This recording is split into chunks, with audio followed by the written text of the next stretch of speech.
This is SSN Story Studio Network. Welcome to the Fatigue Fixer podcast. Have you ever wondered why you and most of the women you know seem tired so much of the time? Well, this is the podcast where we explore why. I'm here to help you better understand how your body works, whether we're talking about heavy, painful periods, why you have to pee all the time, or what the heck is happening to your body through perimenopause.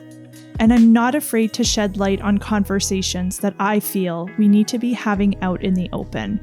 Like, why are so many women struggling with irritability and anger, drinking more alcohol, and injecting our faces with Botox and fillers in an attempt to stay young?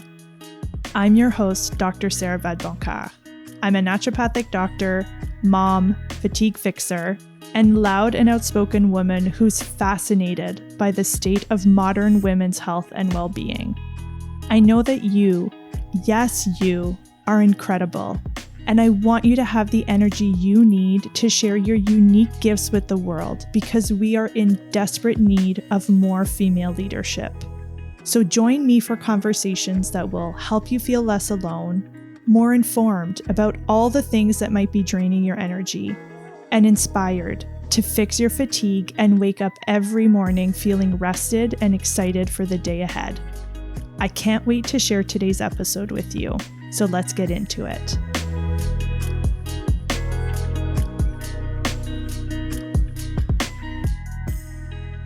Welcome back to the Fatigue Fixer. One of the things that I have been exploring in my own health is my nervous system. So this first came to light when, probably a couple years ago now, I would be sitting and watching TV in the evening, and I would happen to glance down at my Fitbit and see that my heart rate was sitting in the 80s or 90s, which is much higher than it should be when you're sitting and relaxing and watching TV. And there's one incident in particular I can remember. I was watching a show and there were people arguing about something COVID related, and my body literally started to shake. The stress of watching people argue clearly was not something my brain and my body were enjoying. And looking back, there have been lots of signs that probably I carry more stress and anxiety than maybe I appear to on the outside. So I always joke that I have a stress ball, which is my right trap. My right trap is my problem area. It gets super tight and angry and achy. I'm also one of the jumpiest people you've ever met. So if anyone walks into a room and surprises me, I will jump and scream and freak out. And the other thing, and I'm always like kind of embarrassed to say this out loud, but I'm saying it because I know I'm not the only one. When I go to bed, I have very, very catastrophic thoughts. Like, I cannot tell you how many times I've been going to bed and I'm like, tonight's the night, I'm going to die. Someone's going to break into my house, kill my whole family. Or I've rehearsed so many times the police coming to my door and telling me like, your partner died in a car accident. Like, these are the kind of things that I would think about going to bed. And I realized these may be not, I don't like to use the word normal, but these were hints that my nervous system is probably a little bit more anxious than I wanted to admit. And so this is the conversation I want us to explore today. And even if you are not someone who feels like you have an anxiety disorder, I want you to stay tuned and to pay attention, because today we're going to talk about something called high functioning anxiety. And this is something that I really started to think about for myself, because I definitely do not meet the criteria for generalized anxiety disorder, but definitely I was seeing signs, again, that something might be going on with my nervous system. So I have invited my good friend and my colleague, Dr. Ellen Wong, to the podcast today. Dr. Ellen is an experienced naturopathic doctor and the creator of the 9 Pillars of Happiness, a signature framework that helps women restore a sense of calm and peace in their lives.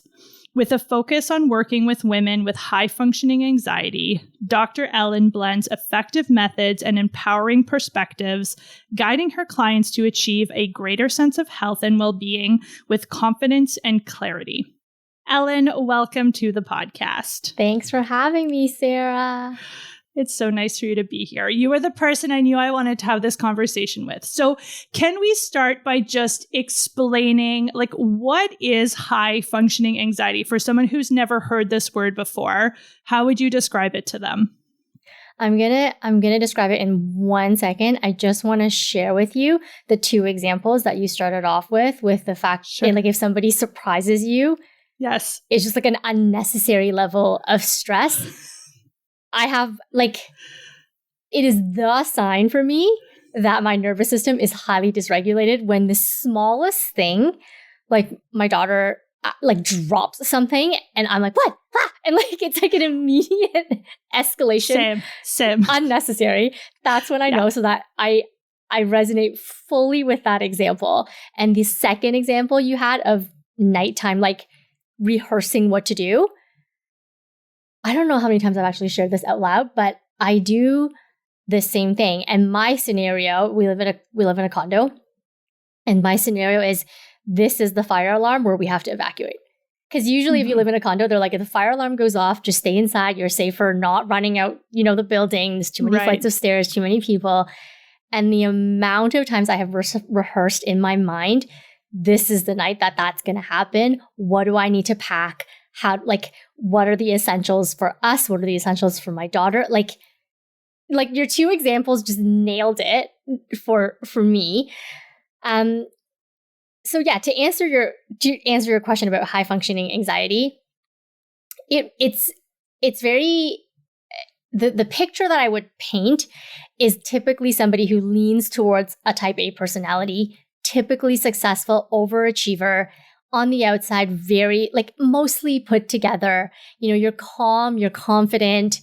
People would come to you for advice on things, like you're the go-to, but internally there's a lot of struggle. And that struggle comes in the form of a lot of self-doubt, a lot of what ifs, difficulty saying no, people pleasing, very mentally exhausted, and a lot of negative thoughts about yourself that play over and over again. The other thing that you said that was very, like, kind of nailed it, is that you don't meet the criteria for generalized anxiety disorder. So in medicine, when we measure anxiety, there's different questionnaires you can use. And a key question in that questionnaire is often along the lines of, do the symptoms that you're experiencing cause a functional impairment? Meaning, does it impact and interfere with the things you need to do in your daily life? And people with high functioning anxiety use functioning or overfunctioning to cope with anxiety. You don't freeze in the fear. The fear propels you to keep doing more. And therefore, you don't meet the criteria of functional impairment, because if anything, you're just doing too much. And so you don't really meet the criteria. And therefore, a lot of, I'd say a lot of women experience this, go quote unquote undiagnosed, because it's not a clinical disorder, but nonetheless, it affects people a lot. Yeah. And that's why I wanted to talk about it, is because those symptoms that I was talking about, or those experiences, initially, when the first person I should say I talked to, is I would tell my partner, who's a man, and he was looking at me like, that is what you think about when you go to bed? I was like, oh yeah, especially if he's not in the house, like, I'm dead. It's over. Like, it's game over. And so at first I was like, I guess not everyone goes to bed having these thoughts. But then when I spoke to other women, they were like, oh yeah, of course, I have those similar thoughts. So that's why I want to have this conversation. I actually think this is very common. And what I find fascinating about high functioning anxiety is that a lot of the ways that it gets expressed or manifested is actually things that we really value and actually reward in this society of ours. So it often doesn't look bad or wrong. It's like, whoa, that person's killing it. She's doing great. Yeah. So with high functioning anxiety, there's like a set of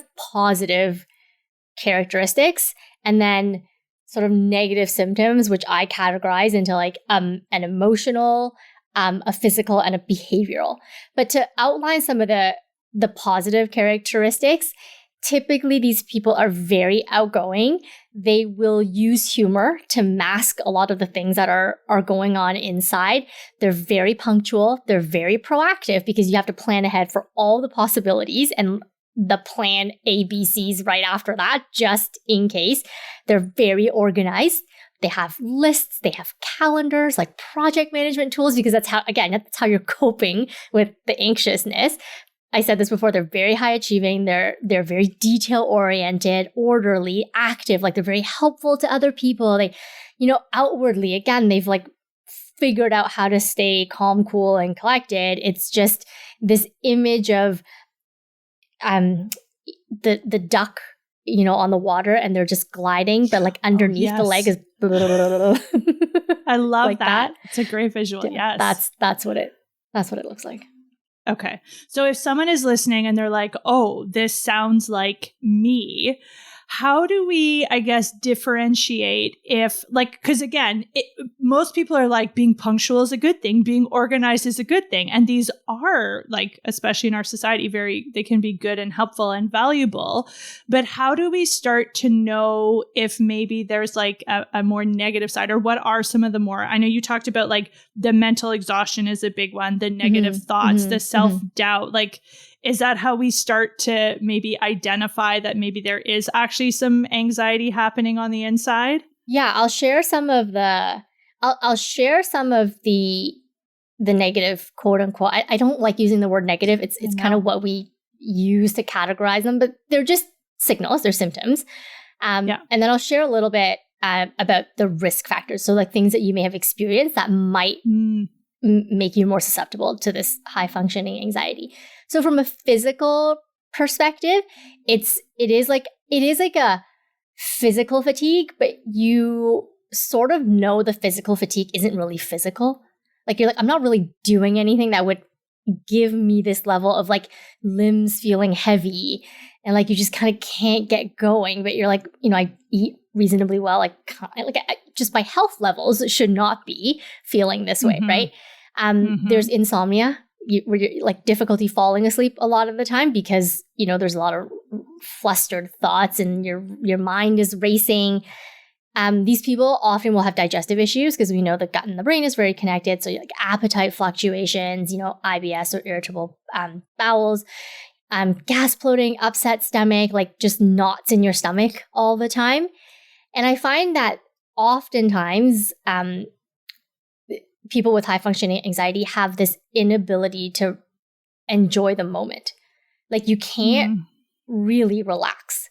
Like there's no true sense of relaxation. Like you can put these people in a spa for a day and they're still not quite fully relaxed. That is the kind of like the physical manifestation of some of this. From an emotional perspective, there's a lot of feelings of worry, anxiousness, even if things are going really well. Like you'll find something to be anxious about.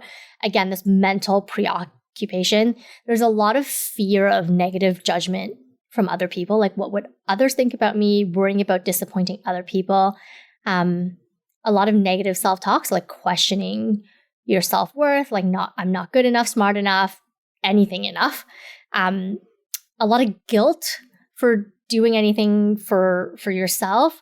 And really just, again, like highly masked and highly compensated, but like low self-esteem and low self-confidence. And then because there's this negative narrative inside, but it's so different from what other people think of you, then there's all this level, like underneath all that, there's still levels of guilt and anger and like shame and frustration that you aren't that person that other people think you actually are. Behaviorally, there's a lot of perfectionism, right? Because you're trying to make sure everything is going well and what you're projecting into the world is positive. A lot of frequent second guessing. So these people will like have an initial reaction and then they like talk themselves out of things. A lot of difficulty saying no. So no matter how complicated, how overly busy they are, they'll just find a way to make it work. There's a rush that comes from being on all the time. Like there's like a almost like even the evenings when you could be relaxing, it's like filled with chores or like guilt of not getting them done, or like you tidy something, you prep for tomorrow. Like there's this constant like movement that isn't like a calm, easy movement. It's like a rush behind the movement, and then feeling very not present. Like you're kind of fidgety when you're doing things that are supposed to be like spending time, or like, you know, like eating dinner with your family. Like, yeah, you're like, I'm not going to touch my phone because I'm not supposed to touch my phone. But inside there's this like angst about it. Yeah, I see those symptoms a lot. Yeah. Yeah, I can especially that last one. I have this like memory seared in my mind of being out front of my house, kicking a soccer ball with my son a couple of years ago, and secretly wishing I was like answering emails. And I was like, this is not a good sign. Like I am having quality on the outside. It looks very family friendly quality. I am not here. Yeah. And like, what the hell is wrong with me that I would rather be answering an email than being outside and hanging out? So I think the other thing I always think about is like using that kind of visual of the duck. Like I always think about the woman who's like sitting on the couch watching TV. So on the outside, it looks relaxing, but inside her mind is just thinking about 1,000 different things, and it's not relaxing.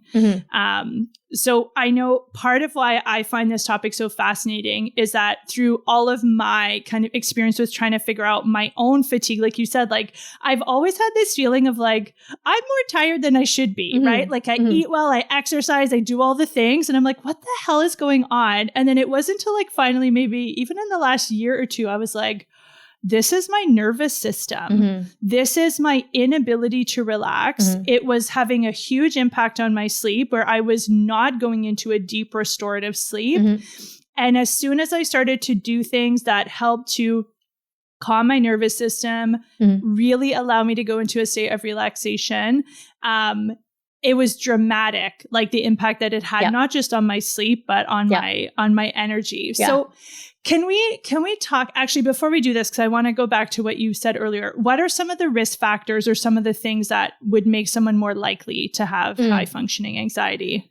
I think one of the very common themes that I see in patients with high functioning anxiety is that they grew up in very demanding and highly critical households. So there was a lot of pressure to perform. There was a lot of love that came from achievement and performance, a lot of praise that came in the form of achievement and performance, and a lot of the mantra around your worth is related to how much you work.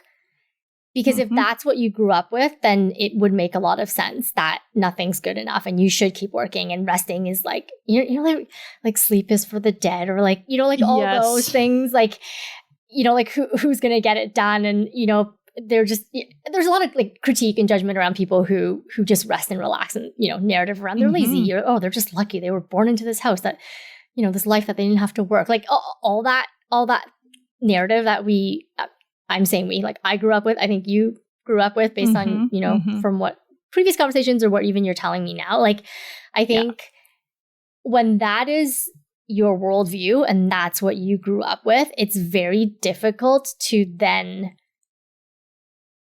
turn off that narrative and all the behaviors and things that you have then attached to what you think your life and your world and how you spend your time is supposed to look like.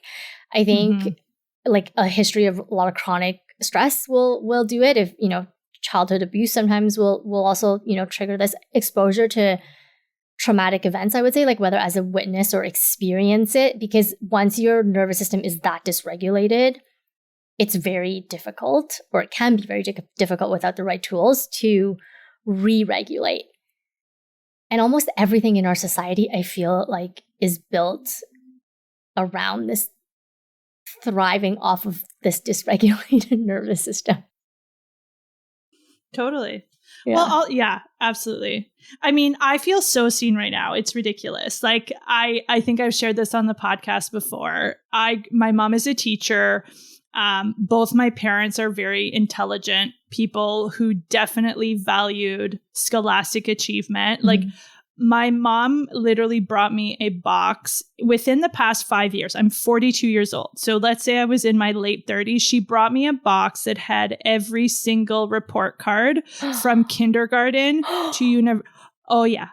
So my mom downsized years ago, moved into a condo. And so out of the few things she kept, that is one of the things she kept. Wow. So that is like how important grades and school were. When I got that, I was like, okay, wow, this is interesting. Yeah. So I can so relate to that. And just tying in this like inability to relax, that I think part of what drives this inability to relax is that for so many of us, we so truly believe that our worth and our goodness and our like reason for being here is to achieve and produce. And so as soon as we're not doing that, this whole story starts up in our brain about, yes, we're not lazy, or we are lazy and we're not productive and we start laying all the should things that we can do. So of course we don't like going to the spa or like the people who like hate yoga. I'm like, oh, I know why you hate yoga, because it's too slow. It's too slow for you. I used to, back what you were saying about your mom, I remember I got an allowance that was proportional to my grades. So if I got an A, I would get this amount of money in this class. If I got a B, then I would get less, and a C, I would get less. And my mom, in her reasoning at that point, was like, well, that's what happened. Like, you work harder in life, you get a better job. And then when you get a better job, you get better pay. So that's kind of how it works. And it really made me think, like, which is really just kind of lining you up for, how corporations work. Like you work, actually, I mean, sometimes that's not even true, but like, it's just like the harder you work, the more promotions you get, and then the more money you make, which is the only way, I guess, you would have a higher salary if you were in a corporate setting. Now, I would consider myself an entrepreneur. I think you consider yourself an entrepreneur. It's like an added layer of some, like, suddenly you're like, oh, it doesn't work like that in the entrepreneurial world. It's not just if you work harder, you make more money. Like, doesn't really equate that way. And I think it's like another added layer where you're like, oh, I really have to like unlearn this thing that I have learned all through school. Absolutely. So let's talk about that. So if someone's listening and they're like, oh my, this sounds like me. I was the overachiever. I'm the perfectionist, the type A with all the lists and all the things. How do you talked about like tools that can help regulate our nervous system. Are there specific tools that you really like to like start with, or that you encourage people to maybe start to explore? Yeah, I'm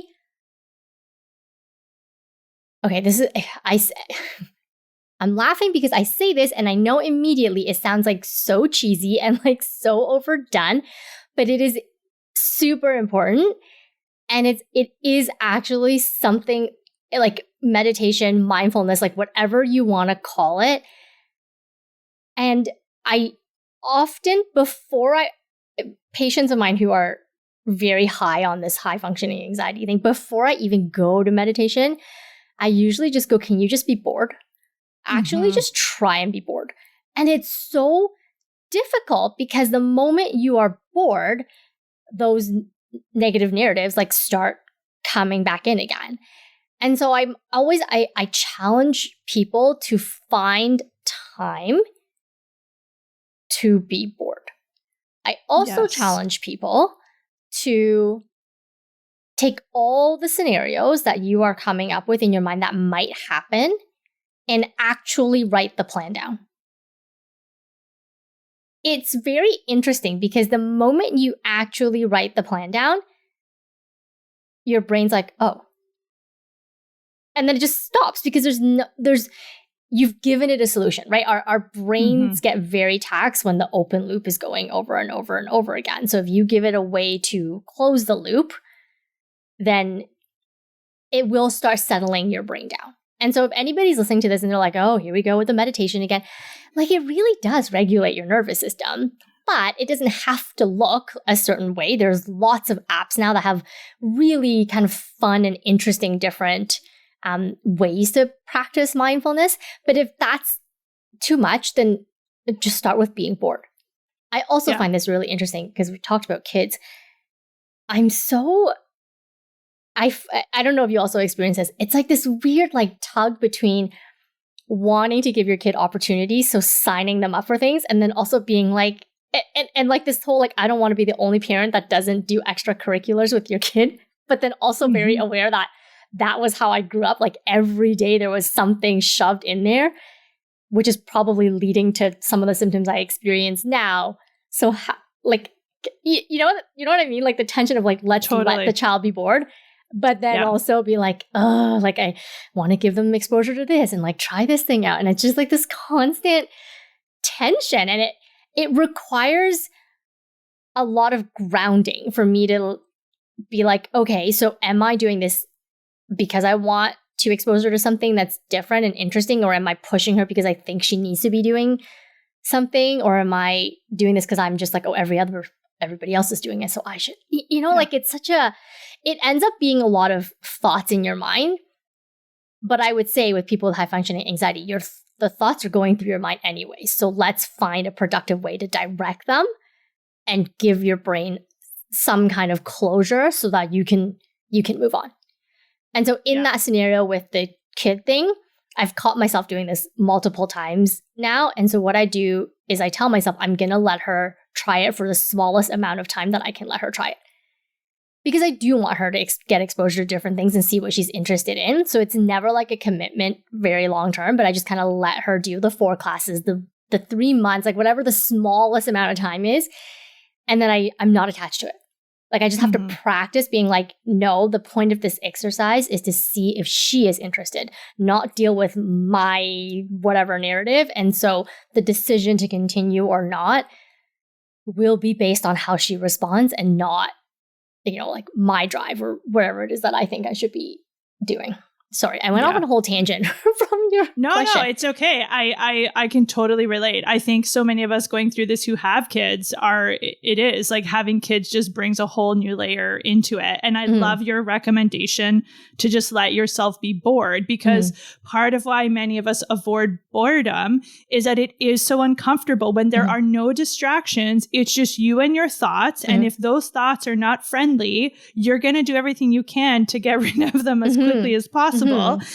And the other thing that I would say, if you're hearing meditation and you're like, please don't make me meditate, or I tried that and it quote unquote doesn't work, I would even start with a small thing. One of the practices that I do is when I'm in the line at the grocery store, practice not grabbing your phone right away. Practice just standing in line for 2 minutes without looking at your phone. For most of us, that feels very, very challenging.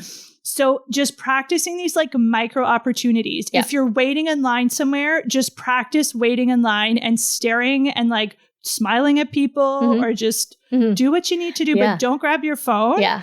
And that reminds me, one of the other suggestions I'll say is if people go on walks and they're very, again, in this like hyper achieving society, we think that the walk is the time to like cram in the course or like the whatever it is that, you need to listen to. And with all due respect to Sarah, because I love your podcast and all that. But sometimes I usually say like, you can listen to the podcast, but walk for 5 minutes first. Walk for 10 minutes first and try to notice. This was something I learned from Jay Shetty's book, Think Like a Monk.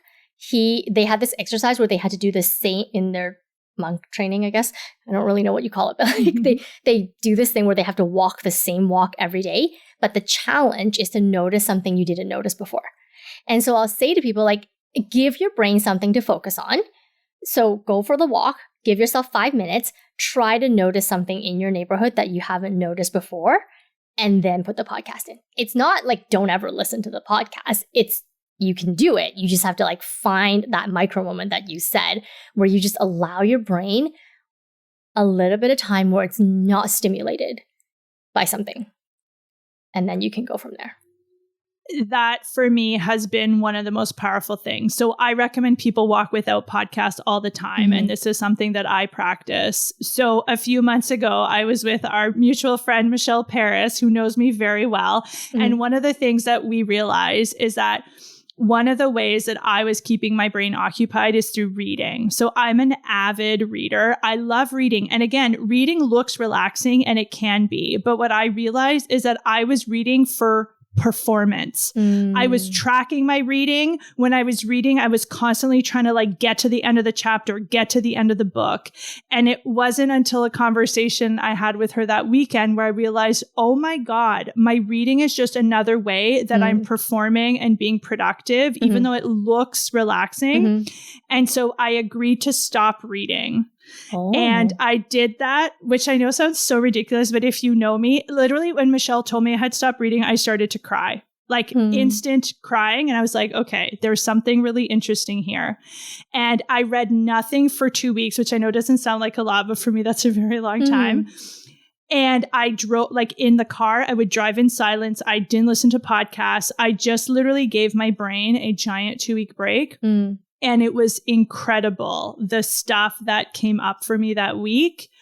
And just the like mental quiet that offered by reducing the input was so valuable. I like started sleeping so deeply. I just felt really, really good. So I think there is something very powerful to, again, just our brains are so overstimulated with external stuff. And then you've got all the anxiety stories and thoughts that are happening. So anything we can do to just give our brain a break from that, I think is like, really I feel like powerful. you and I are secretly the same person underneath, because I caught myself watching TV episodes, but Googling what happens in the whole series first. And like, I needed to, that needing to get to the end, that needing to like know that thing, like it was just, and I'm like, I am struggling watching TV.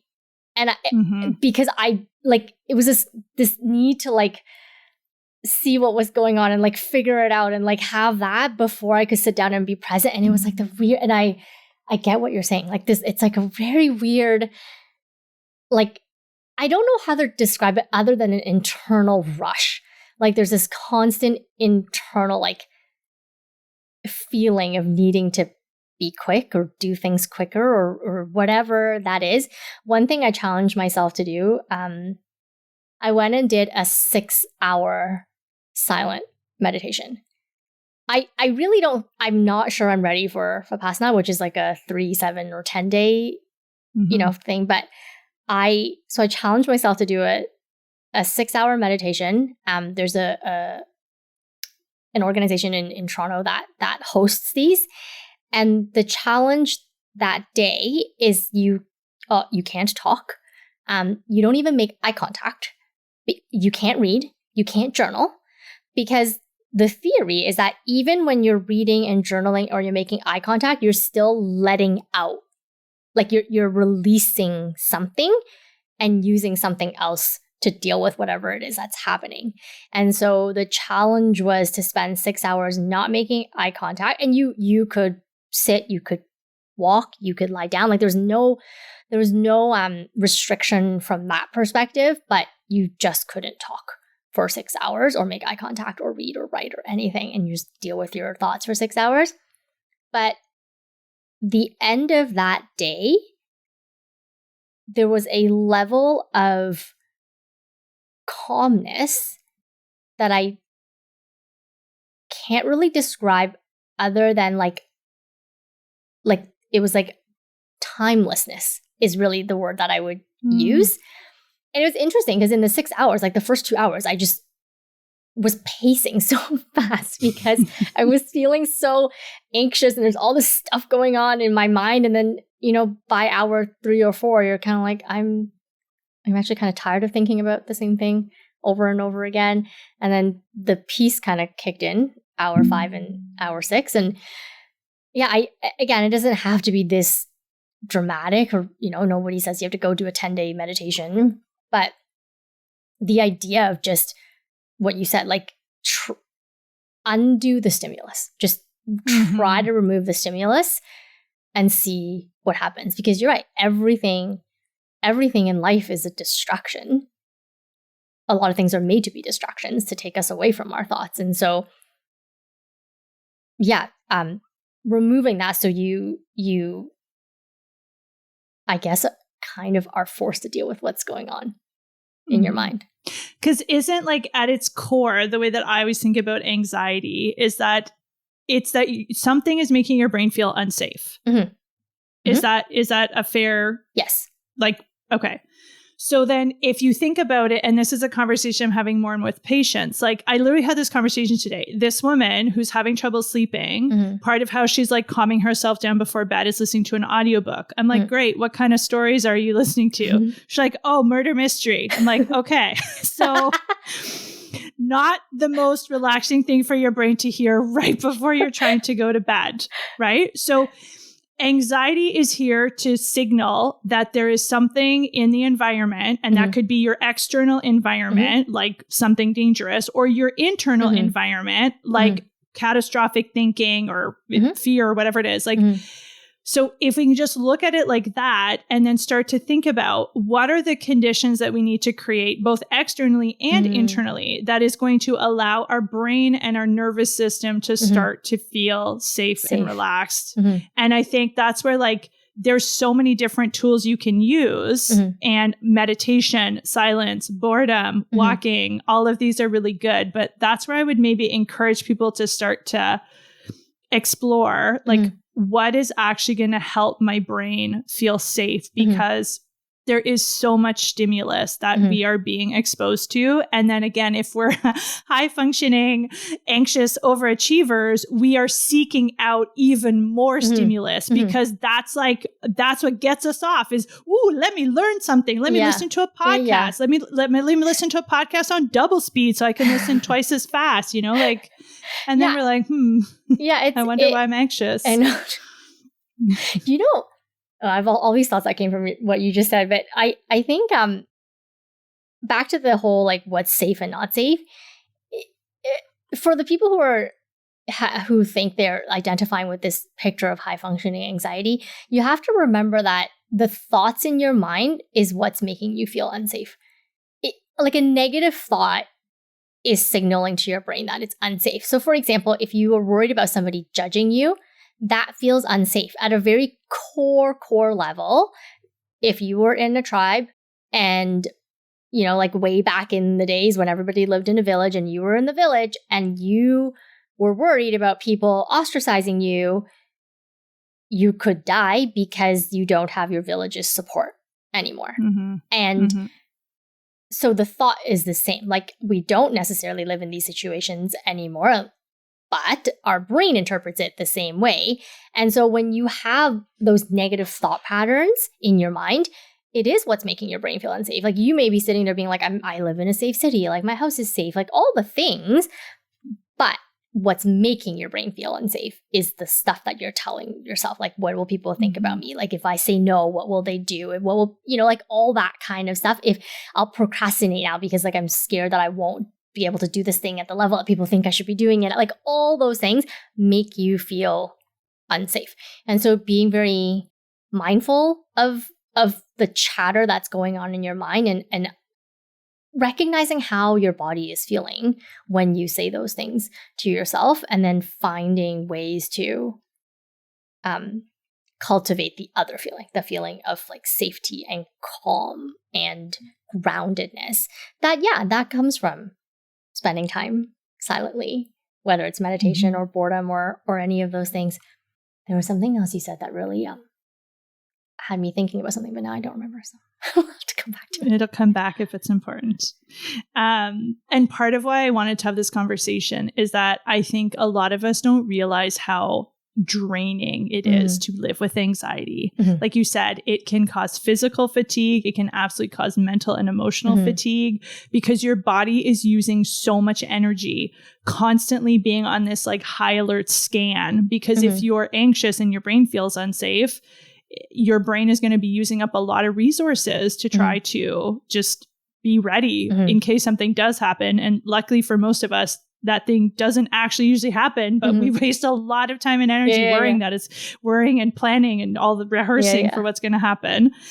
I do want to tie in quickly before we wrap up the conversation, the link with happiness, because the other thing I think that anxiety takes away from is not just our energy, but it can also really take away from our joy and our happiness. And I love how you kind of define happiness using the acronym. So you define happiness as health, authenticity, purpose, productivity, inner peace, nature, emotional resiliency, social connection, and sustainability. And I'd love to chat about the productivity piece because I think as people with high functioning anxiety, we love our productivity. And again, I think productivity can be a good thing, but I think it's also like we overachieve in the productivity department and not always in a way that is probably helpful. So how do you get people to maybe redefine productivity or think about it differently so that it's not triggering anxiety and it's actually helping us find more happiness or cultivate or create happiness? Yeah. Okay. So I'm really excited that you asked this because it actually was part of the thought that I forgot before. Perfect. There you go. We are connected, Ellen. Yes, I'm seeing you. There's a lot of narrative on whether it's social media or anywhere you're consuming things about how like you wake up at 5 a.m. and then you do all the things and then like here's a hack to like save time and here's it like that whole thing is not really how we should be defining productivity. It's a really great way to cram more things into your life, but that's not what true productivity is. Productivity, we now define it as achievement. What it really is meant to be is purposely moving towards the direction of your goals that you want to go in. We've confused productivity and efficiency a little bit. So this whole drive to like listen to the podcast at 2 times the speed, the course at 2 times the speed, wake up at 5 a.m. before everyone else does, work later at night, like all the things, like I agree with some of the time-saving hacks, like whether it's time blocking or don't multitask, like that to me is about regulating your nervous system more than it is about pumping out more things.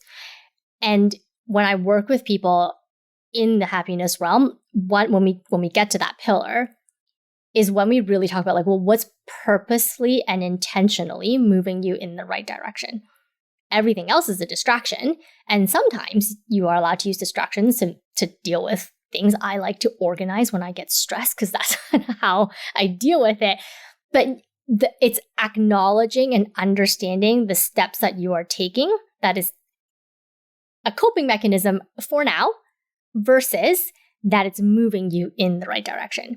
And I think like done correctly or approached in the right way, productivity should actually feel quite calm and quite grounded and quite joyful because you know the thing that you're doing is moving you closer to what you want to do instead of just scrambling to do as much as you can. And you and I have had conversations about this before about how it's like a very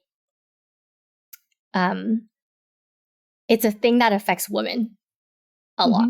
And I actually thought about you the other day. I'm not even kidding, because I saw this thing on, I don't remember, it was like social media, I think. And I wish I remembered who posted it because I would love to credit them. But they were basically making this analogy where the world is kind of like men are cars and women are bicycles, and we're supposed to be able to share the road equally. But it's not true because all the rules and all the things are made for cars, and it doesn't facilitate equal movement from bicycles. And if we know that if there is an accident, the person on the bicycle will get hurt more than the person on the car.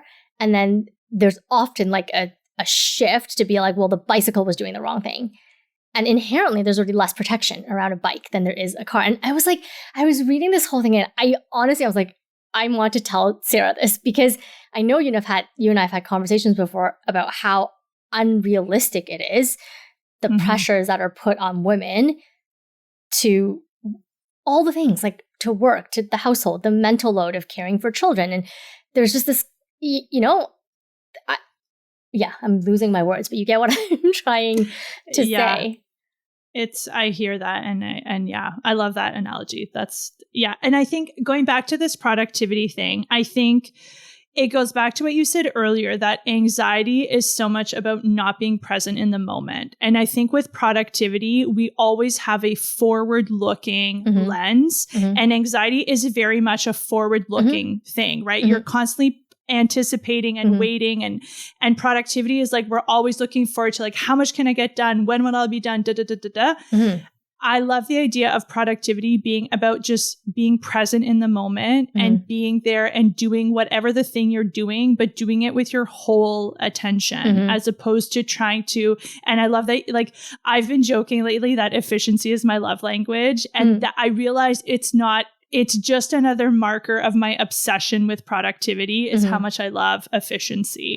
So I love this idea of like, we need to come back into our bodies. We need to be more in the present, and we need to really like stop trying to cram the most stuff in, because that desire is ultimately driven by a feeling that we will only be worthy and good if we achieve a whole like bunch that, of stuff. And, kind of tying in that whole like bicycle in the car thing. I think for women, especially, like, because we are now in a society where women often contribute financially to the household because they work and they also carry the brunt of the work at home often. And this is a generalization, I'm sure, but, I feel like there is this lack of safety in our identity and our worth when we don't do both of those things really well. And I find myself triggered very much in this time frame as school is about to start, because I should probably just not follow these accounts or just not look at them. But like, that like the beautiful things that people do for their kids when they start school on the first day, and they have like extra special lunches and everything is like beautifully whatever. And I'm like, I just can't. This is not something that I can do. And it does, like, I know that my daughter does not need me to pack her a whatever lunch. Like, I am aware. She has no concept of what that is. But deep down, I'm like, well, someone else figured out how to do that, and I haven't. And it's like this, how do we create safety in our self-worth without having to do all of those things very, very well? And I think this is where it comes back down to like being really mindful of the narrative that you're telling yourself about what makes you worthy and what makes you good enough in whatever role you play, and then creating safety. So what does safety look like for you? Like physical safety, we're very good at creating that. What's emotional safety to you? What's mental safety to you? And then protect that at all costs. Because if our brains fire in the direction of anxiety when you feel unsafe, then what is it that makes you feel safe? And then really hold on to that, like really create strong boundaries around what those things are so that your internal environment can have the chance to calm down. Yeah, I think that's really great advice. So I think to kind of summarize our conversation, I want you to think about living in your body. I want you to explore boredom, because I think it actually is a really powerful tool. And really, like Ellen just said, what is going to help to create physical, mental, and emotional safety? Because that is what is going to help tone down the volume on the anxiety. Ellen, thank you so much for being here. I feel like we could talk for many more hours, but we're going to wrap it up for now today. If you want to learn more from Dr. Ellen and check out all of the amazing resources, I'm going to share her link. You can go follow her on Instagram and sign up. She has one of the best email newsletters. So go jump on that. I read it every time it comes out. Thank you for being here, Ellen. Thank you for having me, Sarah. It's great connecting with you. Thank you. I hope you enjoyed today's conversation. I will see you back here in a couple weeks. Bye, everybody.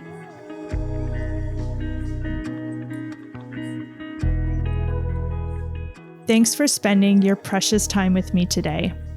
If you enjoyed today's episode, it would mean so much to me if you would take a moment to leave us a rating and review, and share this episode with a friend who needs to hear it.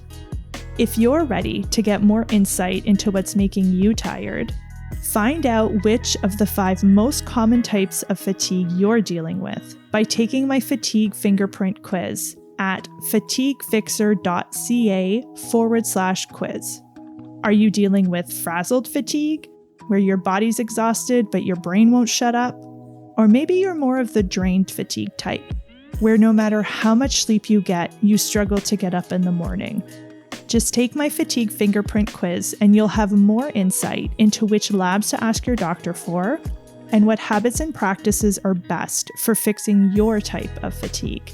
Find the quiz at fatiguefixer.ca/quiz. Because let's face it, accepting perpetual exhaustion as the norm, that's just not going to fly around here. Last but not least, I want to thank Jen Hudson and Mike Trutler over at Story Studio Network for bringing these conversations to life. I'll see you right back here in 2 weeks. Bye.